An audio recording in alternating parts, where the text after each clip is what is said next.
Today is the 12th day of August 2020. Less than 2 weeks, it will be a year since Hurricane Dorian. People don't know why Kai speak the way he do. You see, right here where I'm at on this spot, less than 2 weeks will be 1 year where I almost lost my life. I am speaking for the people that can't speak for themselves. The ones that went down, were locked away in the trailer for 9 months like they were animals. These people helped to build Abaco, died a horrible death, and got no respect.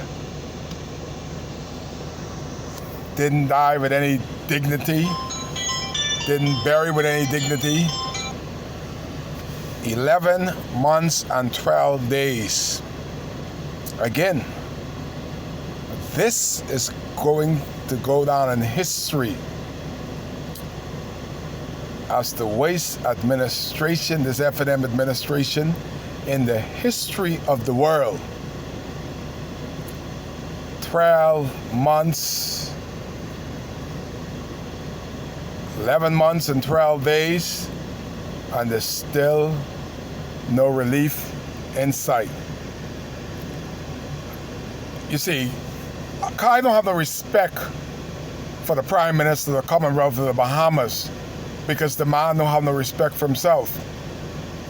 You see, he owed me and still owe me $10,000 4 years ago. You would think if he owed Kai Mills $10,000, he would have paid that. I asked Darren when he got elected, I say, tell your Prime Minister that he owed Kai Mills $10,000 and he need to pay his bill and have some integrity. Darren Enfield said to Kai, that ship has gone out to sea. That one is being sailed. I don't know what that means in Lieutenant Defense Force style. The ship gone out to sea. He owed me my $10,000. And how I'm gonna get it, I don't know, but he needs to pay his bill. That's why I don't have no respect for Hubert Minnis. I was in his campaign office during the by-election. I know what happened in the office. After hours and before hours, Kai is always on the railroad like the Indian. The Indian can tell the train is coming way off because the ears is on the railroad track. And I can tell you right now, Bahamas, this Prime Minister is gonna get the worst cut ass that anybody ever got in a general election as soon as you see election is called. This guy has no integrity, has a high school mentality. Tick for tack, butter for fat. You kill my dog, I can mess up your cat. That is how he's running this country. Only people that are happy is the ones that got them contract and got them little government job. I call them dead-end job. Only thing that stands between a huge riot in this country is the government, the defense force, and the police force. If the police force and the defense force decide not to show up, this government would have been overthrown long time. That's the only thing that got them in government today. 11 months, $3 billion, 12.5% VAT, an increase in VAT, after they promised they will not do it. Where is all the promises.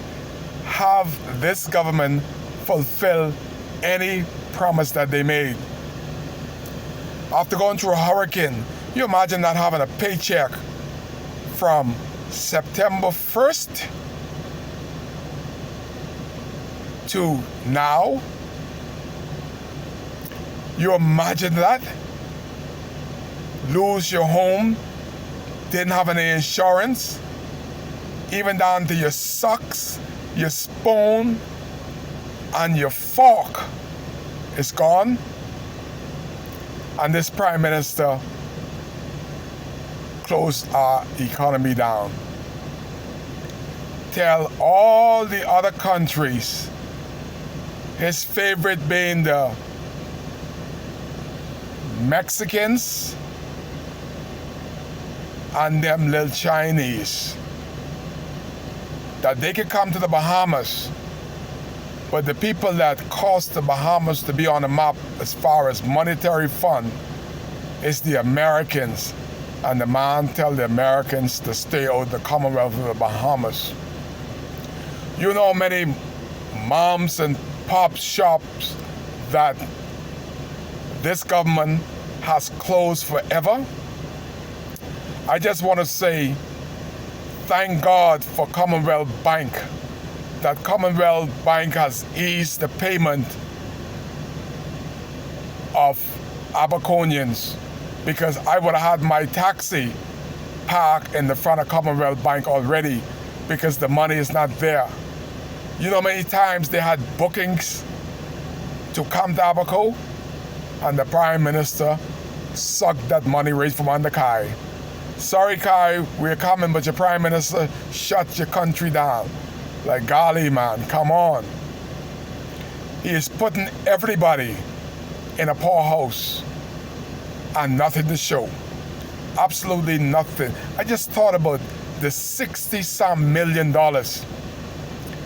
that this Prime Minister borrowed for a hotel that could have saved lives in Grand Bahama if either of them had half a brain and would have put the people from East End, West End into that hotel that is owned by us.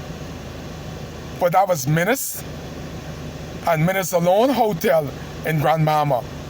Them black people couldn't go in that. You all black people gotta fend for yourself. You ain't going in that hotel.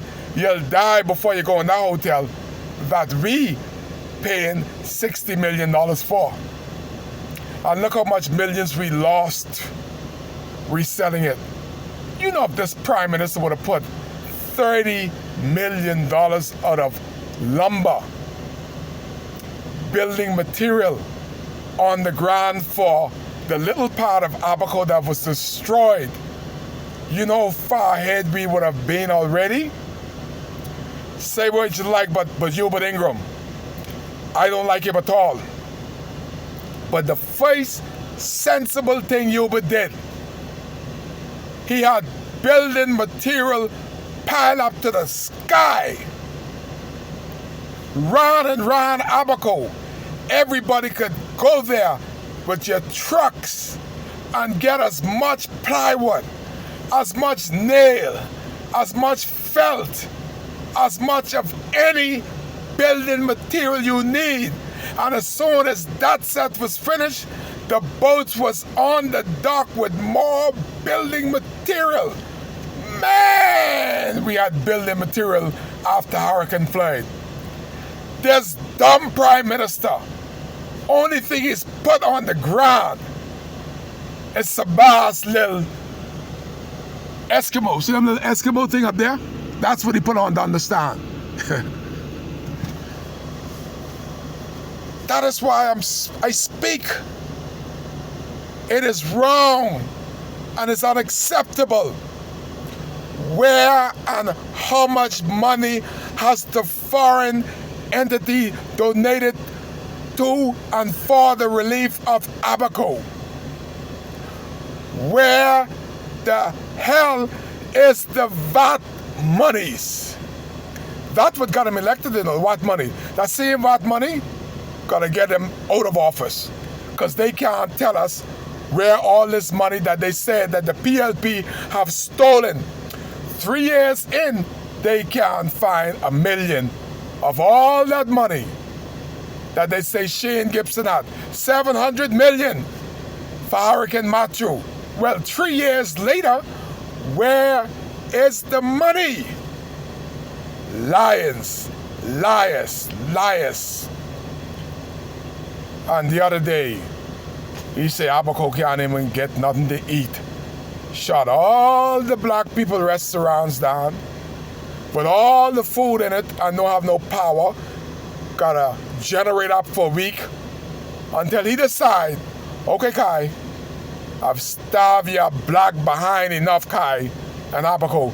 Now y'all go get some hot coffee, get some hot tea, and don't choke on that hot food because I'll shut it down again. This is what we have as Prime Minister of the Commonwealth of the Bahamas. Why should I respect him when he don't respect Kai Mills, he don't respect Abaconians, and he don't respect the office of the Prime Minister? What is so honorable about Dr. Hubert Minnis, Prime Minister of the Commonwealth of the Bahamas? Y'all show me where is the honor and the dignity in having Hubert Minnis as Prime Minister of this country. Only good luck I've seen is thank God for the universal God that he too shall be locked away, hopefully for 2 weeks or more, and hopefully he will shut the hell up. That is a good look for where I am in Abaco. And Abaconian said, thank you, Jesus, that he is feeling what ordinary Bahamians is feeling. And hopefully this unworthy Prime Minister of the Commonwealth of the Bahamas will feel it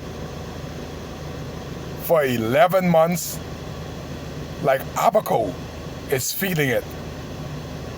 And hopefully Darren Henfield and James Albury could get COVID-19 and be locked away in isolation with him. All of them is the same bunch of Negroes. Has no heart, no soul, and care not for people that the universal God spare their life. And because of this FNM government, the misery continues. Kai cares. That's why he's here. Vote for Kai, because you're live on WCAY, where it's hard being a Bahamian in the Bahamas with this no-good FNM regime. It's a regime. You know, independence and them, they're acting like a bunch of dictators. Kai cares on WCAY.